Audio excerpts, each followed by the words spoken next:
to go. Thank you. Yep, thanks.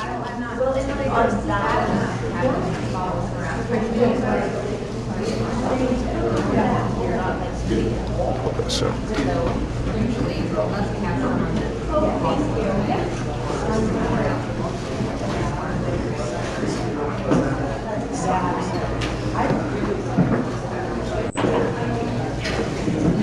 Take a picture of it because the program, like the print is like this tiny. It's like tan on brown. So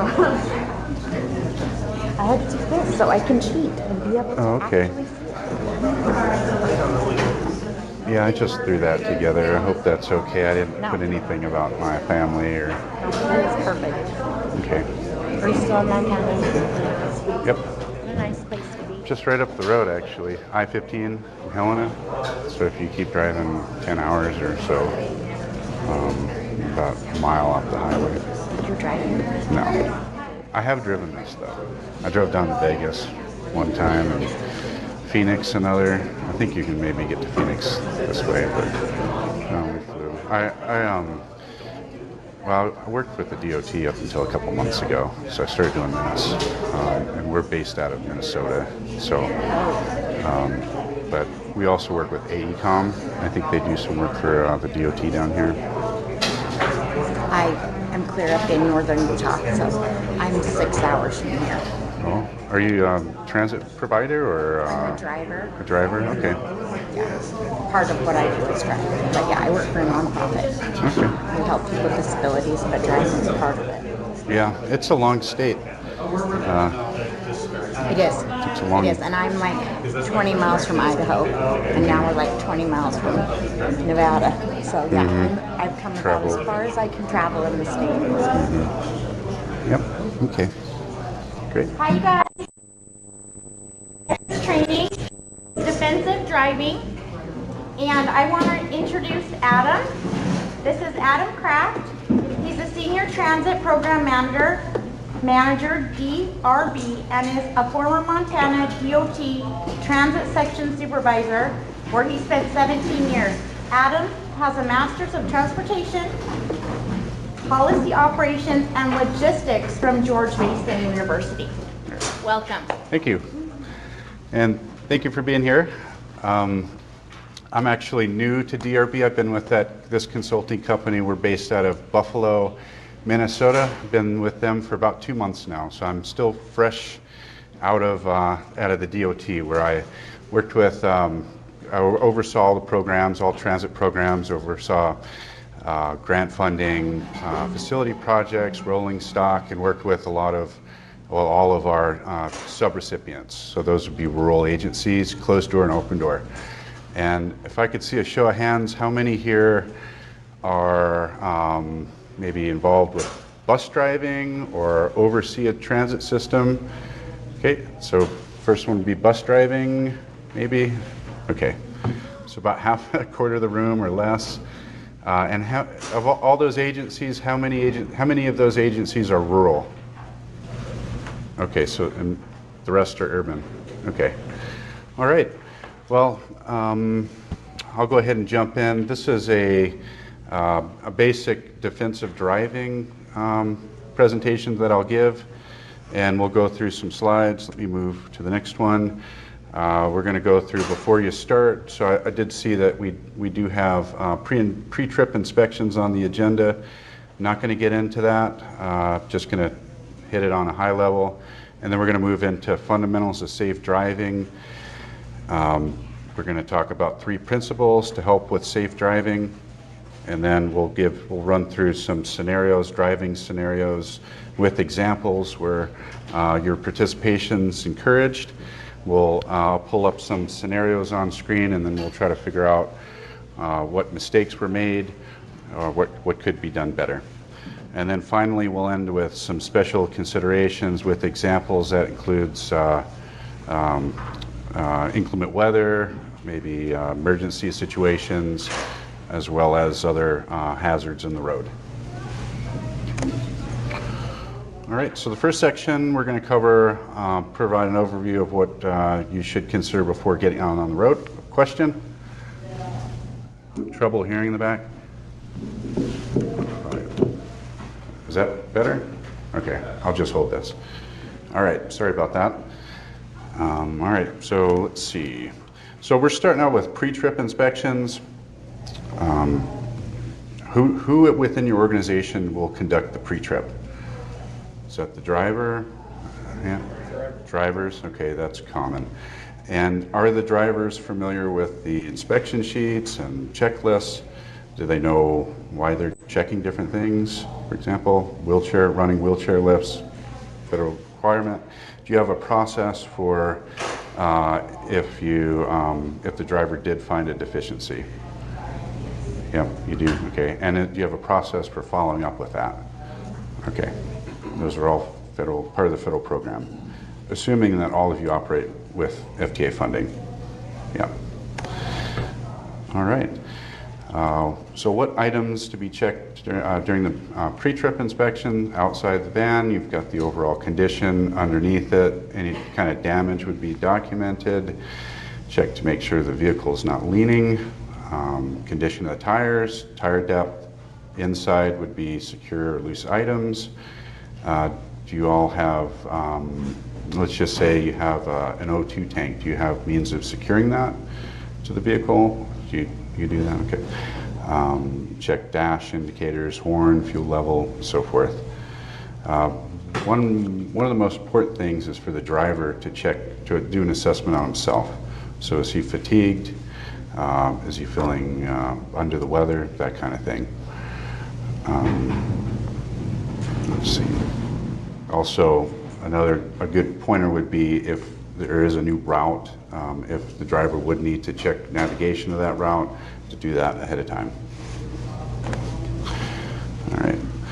So what's the recommended method for checking tire pressure at depth? So this can be done, there's automatic tire pressure monitoring systems that would come up. There are, those include warning or symbols on the dash. There's also tire depths. If you don't have a tire depth gauge, you can use a penny or a quarter if the driver's out. So on a quarter, that's the adequate tread depth is a quarter or 4/32 of an inch. That would be from the side of the quarter to the head of George Washington. You can check it that way, or on a penny, it's Lincoln's head to the side. That would give you 2/32. That's the acceptable tread depth. Also, if the driver isn't aware of what the tire pressure should be, that would be found, there's a tag that would be found on the door jamb. Another good thing for your drivers to be aware of is the location of the spare. Not all agencies do carry a spare on the vehicle. In a lot of cases, your small paratransit buses isn't anywhere underneath those vehicles to mount the spare. A lot of manufacturers won't mount a spare on the rear of the bus or on the bumper. So just your drivers should be aware of whether or not there is a spare on that vehicle, and if they're expected to change that spare. Other considerations would include, tire irons, jacks, if they are required to check spares. You don't want them out somewhere where they could be stranded without that equipment. Also, cell signals. I don't know if you have a cell signal in every area. That becomes an issue in Montana, so just have a backup plan. It also include those items on the list of items to check if they're before they're going out. So properly adjusting your mirrors. Can you eliminate all blind spots? No, but there are ways to reduce that blind spot, and those ways include just leaning back and forth within your seat. So you adjust your mirrors and then lean back and maybe adjust them again, or if you are driving and you're concerned about someone being in the location of a blind spot, that the driver can lean back and forth or check over their shoulder to reduce those blind spots. Okay. So some differences between the driver's passenger vehicle and the bus or van that they operate for work include buses are heavier, they also have a longer wheelbase, they're larger size, higher center of gravity, and there's larger blind spots. So the compensation for these would be to increase your following distance, to turn with care, greater radius, to scan for side and overhead obstacles, reduce speed when windy, reduce speed when turning, and adjust mirrors and scan effectively. So all of your buses should have the vehicle height posted on the headboard. So let's see. So indicators. Your driver should also be aware of what the meaning of the dash indicators are. There's a lot more, or many more dash indicators now than there used to be. And so just familiarity with that. You don't want your drivers driving a bus if the coolant light's on, for example, or any of the red ones. I mean, the driver should know the significance with the colors, between the colors. Red is basically stop. Yellow is caution. Green is proceed. Those are normal indicators. Let's see. All right, so this is the first of a few situations that I'll read out, and then we'll go ahead and talk about how the driver could have handled that situation differently. I was in a rural area when one of my van's tires blew out. I knew I had a good spare, and I've changed flats before, so I didn't think it would be a big deal. But when I looked for the jack and the wrench, they were nowhere to be found. Thank goodness I was able to reach help with my phone, but it took forever for them to reach me, and I wasted an entire afternoon. So in this situation, the driver should have checked that equipment before he got out on the road. Second situation. I made a refueling run to the service station and made sure to pull up on the correct side so the hose would reach and I wouldn't have to back up. After refueling, I ran into a stanchion post on my right side. I really damaged the side panel and had backup to get clear of the post. So in this situation, what did the driver do well and what didn't the driver do well? Well, the driver went ahead and pulled up correctly to the fuel pump. There is an indicator next to the fuel pump in a little area which shows which side the tank is on. Let's see, the driver did make several mistakes, obviously. Neglected the size, the length of the vehicle. Good practice would have been before pulling out after refueling to look around the vehicle. If that were the case, they would have noticed a stanchion there. Another good practice would have been to take a wider turn. Some other potential issue or hazards could be passengers, shopping carts, lighting structures within that parking lot. Okay. All right, section 2, we're going to go through the fundamentals of safe driving. So this section we'll begin to look at what you can do on the road that can reduce your chances of being involved in a collision. We're going to talk about 3 essential concepts: scanning, cushion of safety, and communicating, and see how these concepts can be applied to everyday driving. All right, so scanning means looking down the road to the sides and all around your vehicle. This goes beyond looking only in the direction of travel. Cushion of safety refers to the area immediately around your vehicle that you should try to keep free of other vehicles, pedestrians, and fixed objects. Communicating means making yourself and your intentions known to other vehicles and pedestrians.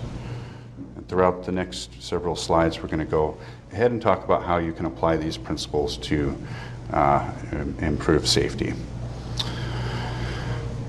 So how far, next slide is on safe distance. So how far down the road should you scan while traveling on a highway, for example?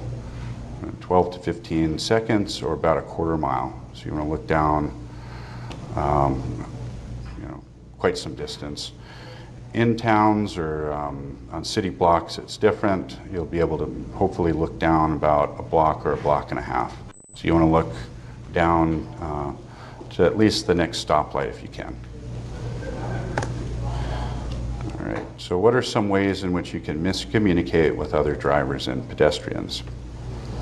So in this situation, you're looking at like a main street area with access to businesses and so forth. So like if your miscommunication would include turning on your turn signal too early, so if you're trying to make a right at the second entrance, you turn it on maybe before the first one, or you turn it on too late. Relying on eye contact, I don't know how many people do that, but that's if you're making eye contact with another vehicle that's entering the roadway. Maybe there's some miscommunication there where that driver may think that you're signaling for him or her to come out, pull out. Swinging left before turning right, that's a big one. So, you know, you may think the driver's taking a left, but really they're taking a wider turn to go right. And then not entering or decelerating, not entering the deceleration or turn lane early. All right. How can you check your following distance? And this is a good one. In the past, I've heard of, you know, using road sign. Bridges actually make it quite a bit easier.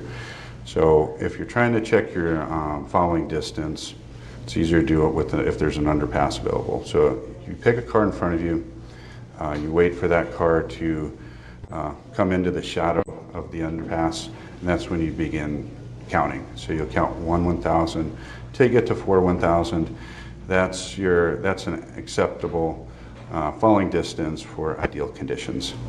So 4 seconds.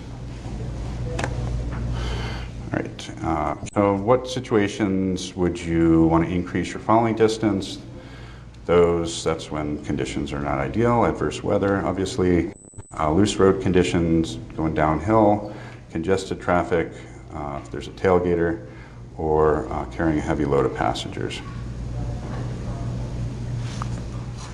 Okay, how can covering the brake help avoid panic stops and collisions? Moving your foot over the brake but not applying the brake, otherwise known as covering the brake, can help reduce your reaction time and reaction distance. So this will help you with your total stopping distance, giving you more time to brake and stop smoothly instead of having to brake suddenly in a panic situation. So it's a good habit when you also scan down the road and see potential hazard. It puts you on a ready alert.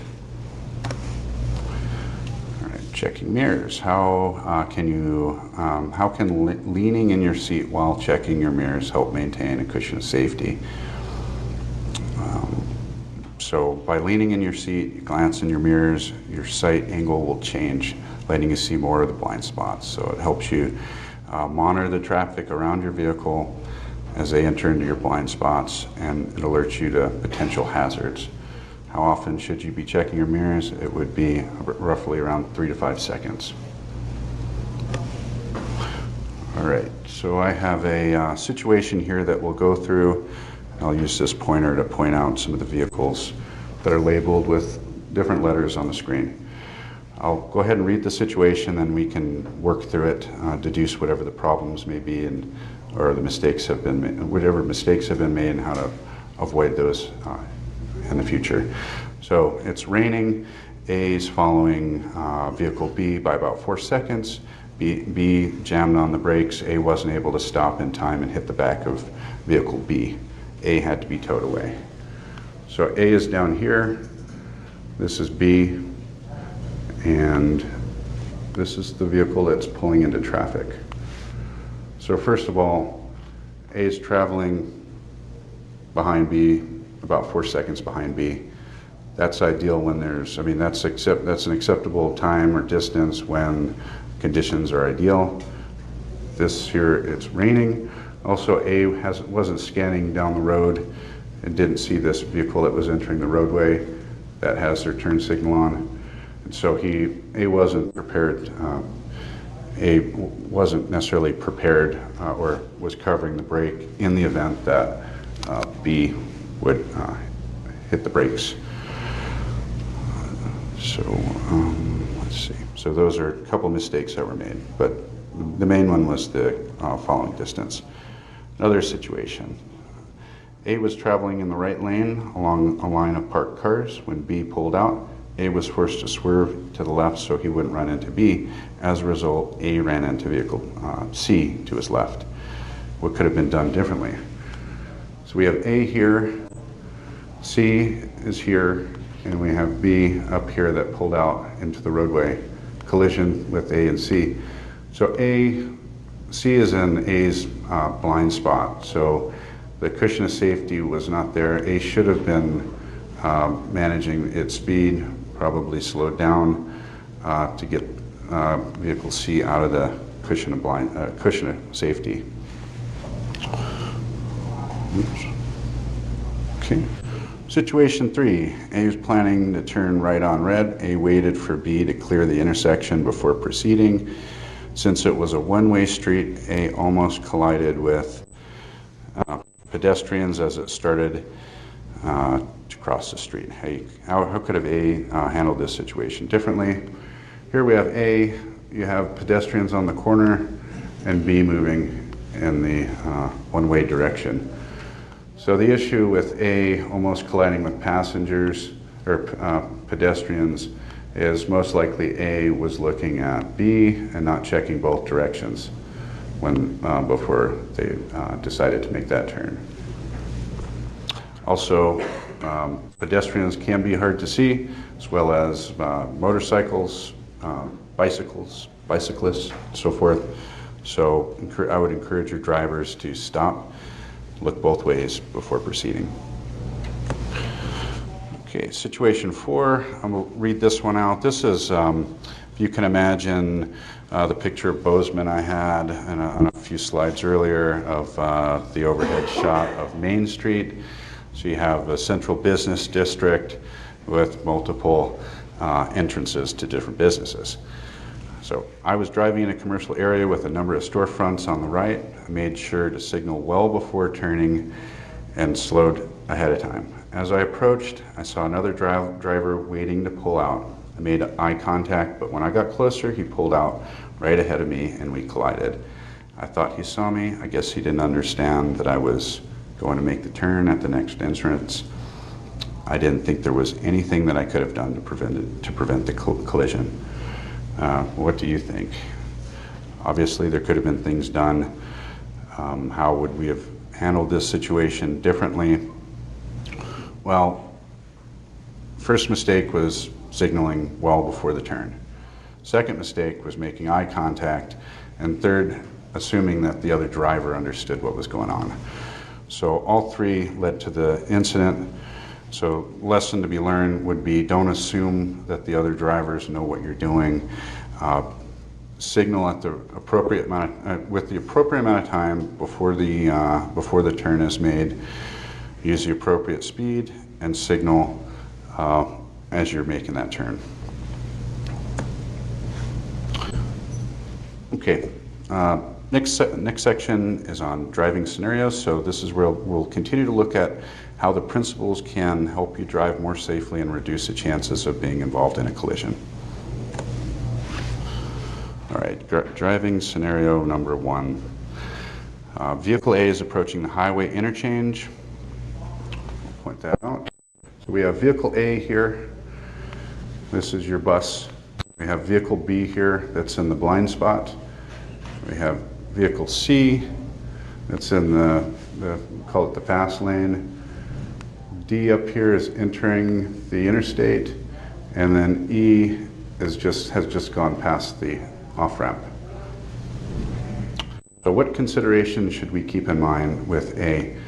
Well, A is traveling at a good distance behind E. However, B is in the blind spot. We have D and E. So D is most likely going to be trying to get up to speed. So he'll enter the interstate going at a slower speed, which may slow down E. So the considerations would be, well, the question is, does A change lanes to avoid the slowdown, or does A stay in this lane and slow down? So if A were to change lanes there's an issue with B. So B is in the cushion of safety. If A were, depending on the speed, maybe A is dropping back and B will be out of the cushion of safety, but A would need to be concerned about C if they were to move over. The best recommendation for this kind of scenario would be for A to just slow down with traffic as it slows. If A were to move to the center lane, then A would need to, well, there's risk to that, and then A would need to be moved back into the right lane.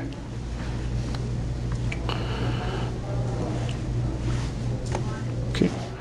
All right, tailgaters. We've all experienced tailgaters. So how do you know if you're being tailgated? Well, you look at the picture here. You notice someone in the rearview mirror with where you can only see their grill and headlights if you're lucky. So what do you do?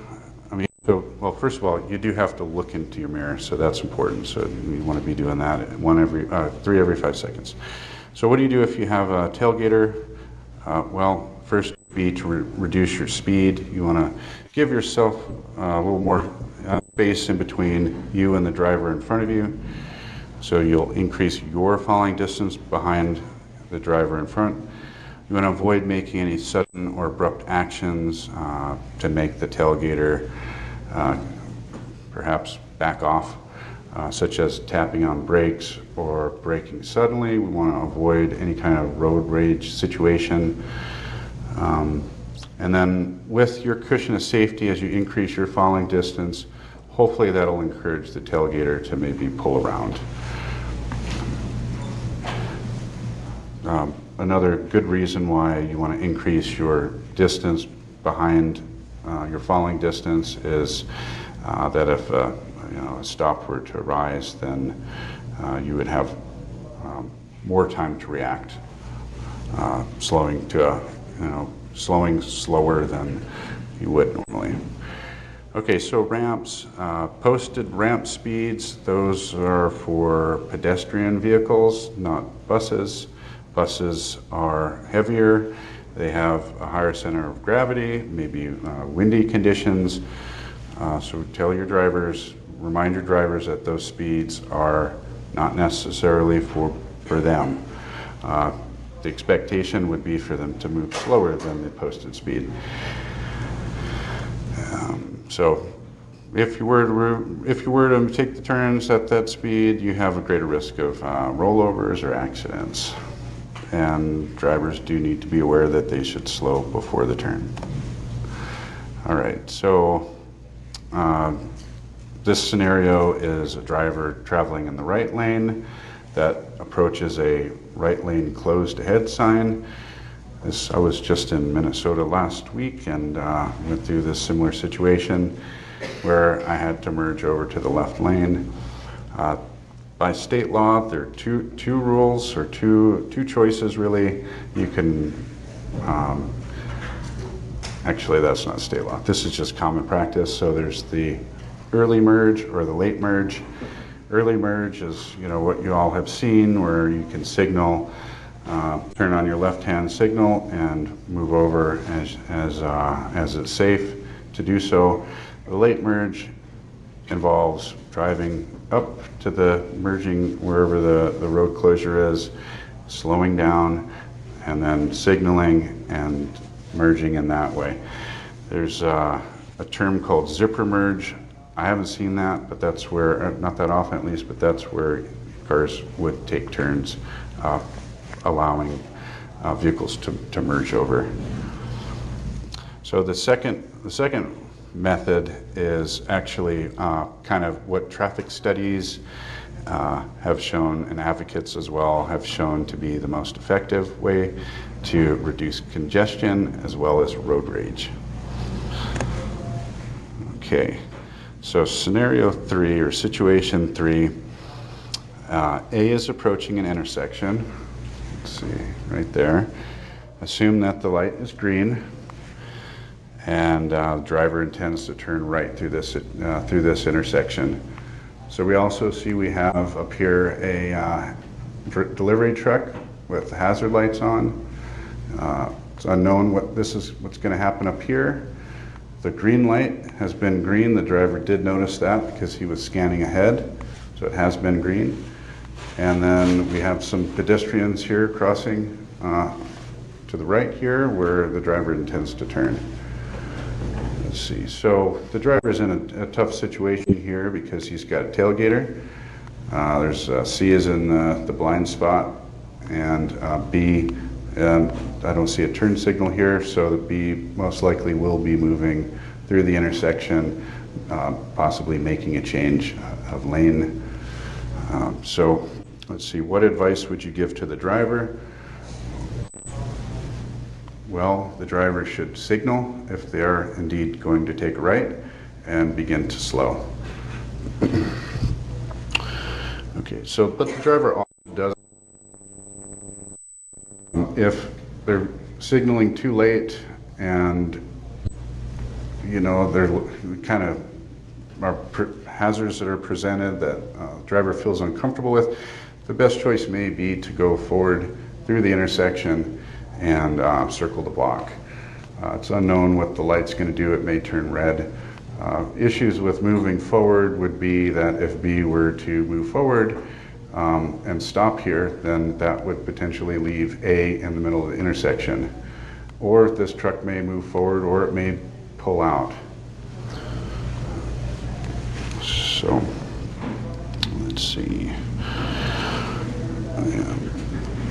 All right. Okay, jaywalkers. How do you handle jaywalkers crossing the road mid-block? Well, if you see jaywalkers, if your driver sees jaywalkers, the first thing they should do is cover the brake and be prepared to sound your horn or brake in case the jaywalker does enter the roadway. So be sure the jaywalker remains on the side of the road before proceeding. Your driver will have to stop if there is a jaywalker that is walking in front of them. Waving on jaywalkers, encouraging jaywalkers to cross the road is not encouraged. And there's three reasons, or there's more than three reasons for that. The main three that I could come up with are that drivers behind the bus may not be expecting the jaywalker to cross. So it does put the jaywalker in danger that way. Vehicles may try to pull around the bus and could hit the jaywalkers, or oncoming vehicles may not see the jaywalkers as they approach. So it's a dangerous situation. The best approach is for your driver to just continue driving and not stop for jaywalkers. All right, situation number 4. A is preparing to turn left into a shopping mall. So you have the center lane here, and the bus is traveling in the center lane, looking to take left into the shopping mall. You have D here, which is an oncoming truck moving toward A that intends to turn possibly down here to the left. So what are the hazards that A has? Well, A also has an oncoming vehicle here, B, and C is moving here in this direction. So the hazards are, well, D and A may not be looking in front. So oftentimes those vehicles or those drivers will be looking at the direction that they intend to move. And also B is oncoming, so the driver wouldn't want to pull in front of B. So the best thing for A to do would be to slow, maybe come to a stop, let B pass, and then move toward making that turn. Let's see, so probably one consideration would be moving forward is not to move into the center turning lane too soon. Okay, stop vehicle. So when stopping behind another vehicle, what safety considerations should you keep in mind? Well, the driver will want to stop far enough behind so that backing up isn't required. So that driver should be able to pull around that stopped vehicle without backing up. Good guidance is for coming up with the stopping distance, and this may change depending on the type of vehicle. whether or not it's rear engine mounted or front engine mounted, but the driver should be able to see the tires of the vehicle in front of him when he stops. However, like I said, vehicle size, shape, equipment are different, seats are different as well. That may play as a factor. So use your judgment. All right, so last section is on special considerations. In this section, we'll continue to apply the principles of SCC to see how they can apply to specific driving situations, including when driving on rural roads, when visibility is poor, and when encountering bicyclists, emergency vehicles, and wildlife. Okay, so situation number 5, you have a bicyclist on the side of the road here. You've got A, your bus driver's moving along, C, tailgater behind him, and then B is moving in the opposite direction. So what would A do in this situation? Well, basically, it's pretty simple to figure this one out. A would slow, let B pass, and then check to see if there's another car coming behind B, and then merge over and around the bicyclist.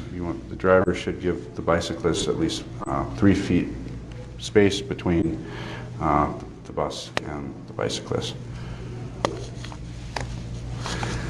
Right, situation number 6. So A, we have an ambulance here on the right. A is approaching the ambulance. Ambulance is in the roadway. You have C in the blind spot here. How should A proceed? Well, this is one scenario where you have, according to state law, 2 different options. So A can merge over to the left lane and go by the ambulance, or A could slow and go by the ambulance, giving the ambulance room. I think what I've seen and what I would do is I would merge into this left-handed lane rather than to try to cut it that close with the ambulance. So in order for A to move in to the left lane, they would slow, cover the brake, look ahead, scan ahead, and then merge over so that the ambulance can be passed with a safe passing distance. Situation number 7, we have 2 deer that have entered the roadway.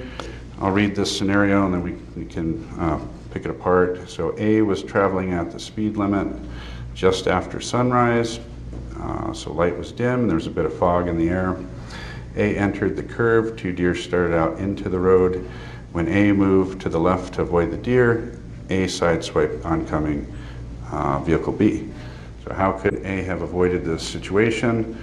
Well, the first mistake was A was traveling at the speed limit. A should have been traveling below the speed limit. You had fog and it was at dawn. Let's see.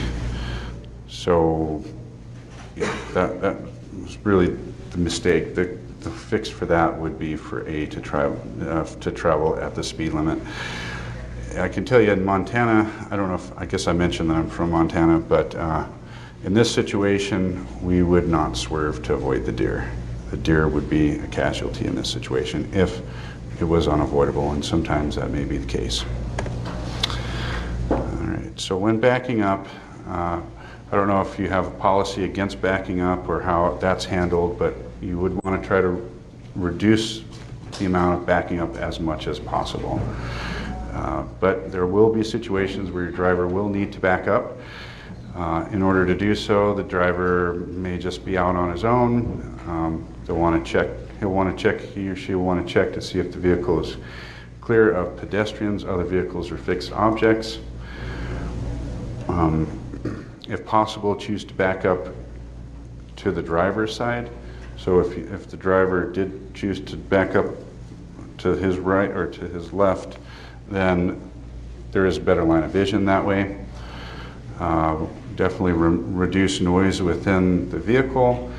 Could help to lower the window so that the driver would be able to hear any kind of warning signs from outside. Also checking mirrors. In some cases, the driver can look over his shoulder. Some cases they won't. Sometimes, in a lot of cases, the driver will also have a backup cameras also on the vehicle. Let's see, the driver should back up slowly, and if they're unsure about the backing path, stop and continue only when they're sure it's safe. So another case, driver may use a spotter, so someone could help instruct the driver how to back up. You'll want to agree on hand signs. Don't use verbal communication. The spotter should be in a location that both the driver can see them, as well as the spotter should be able to see the path, the intended backup path. All right, so drug and alcohol and other drugs and driving. Most states, with the exception of Utah that I'm aware of, the BAC level is 0.08. I believe here it's 0.05. CDL, if you carry a CDL, the limit's lower than that, it's 0.04. However, drinking any amount of alcohol could have a differential effect on the driver's ability to operate that vehicle. Should not be done. Same as the use of drugs. I'm not going to get into drug and alcohol policies. Alcohol and other drugs can impair judgment, reaction time, create tunnel vision, alertness, peripheral scanning, as well as tracking skills. Okay, so adverse weather. When faced with driving in adverse weather, if possible, delay your travel until conditions improve. Sometimes a short delay can make a big difference. When driving in adverse weather, be aware of your ability to scan and be seen. Driving on wet or slippery roadways will increase your total stopping distance, reduce your speed and increase your following distance. And remember, weather conditions often create situations where hydroplaning can occur. Hydroplaning can occur even at 30 miles an hour, so in these situations you'll want to avoid higher speeds, rapid acceleration, and sudden braking. Also, keeping properly inflated tires and adequate tread depths is important for safety. Distracted driving is driving without 100% of your attention on the driving task. Sometimes this can be caused by general inattention and fatigue. More often, it's caused by in-vehicle distractions such as other passengers, eating, could be mobility devices, phones. You've got navigational devices, built-in media, advertising, control systems. Let your drivers know that it's okay to let passengers know, that they are focused on driving and that it's not a good time for them to have their conversations. Okay, roundabouts and traffic circles. If your driver has any questions about roundabouts or traffic circles, I can tell you the DOTs usually do have good guidance that could be printed out, maybe put in a break room or so forth. I don't know if roundabouts are a big thing in Utah, but they're all over Montana. So know your state rules and regulations regarding traffic circles and roundabouts. As your driver approaches a traffic circle, they should determine the exit point ahead of time and choose the corresponding lane. They should also, if they must wait, make sure that they don't block the pedestrian crosswalk. And once in the traffic circle, they should scan for other vehicles. And then as they're exiting the traffic circle, make sure that they signal and exit smoothly. All right, so what should you do if you're involved in a collision? Well, the driver should first stop at the scene and pull over in a safe area, avoiding adding to the hazards. If someone's injured, the driver is directed not to move that person unless they're in danger of a fire. Drivers should notify the police and your dispatcher. and exchange pertinent information. Now, your dispatcher should be able to provide the driver with additional instruction. There are requirements within your drug and alcohol policy that may require the driver to take a drug and alcohol test, for example. So know the policy. I think it'd be best if drivers were familiar with your bus policies as well as drug and alcohol policies before they get into the bus. Okay, so in summary, we talked about, before you start, fundamentals of safe driving, driving scenarios and special considerations. We also looked at the SCC principles, as well as we went through some real life situations. Some good resources for drivers include, well, a lot of the good resources that I've come across are on RTAP. On the RTAP site, you can find a lot of good information on just about everything related to the FTA program. But also there's some independent companies and organizations that do have different driver training, such as defensive driving. There's PASS training, which is a good one for drivers. But within RTAP, you have e-learning, there's webinars, there's also peer roundtable chats. Conferences are oftentimes a good way to help train drivers. RTAP has 2-point trading cards, and there's also hands-on training. Final recommendation is just for you and your drivers to understand what your policies are. When I was involved with the DOT, I can't tell you how many times I would get a call where a transit manager would kind of be frantically call me up and ask me, do I send the driver in for drug and alcohol testing, or do I not do it, or how do I know? And so in a situation where there may have been a collision, it'd be good to know these things ahead of time. So let's see, any questions? That's all I have for you. No? Okay. All right, then we're all done. So thank you.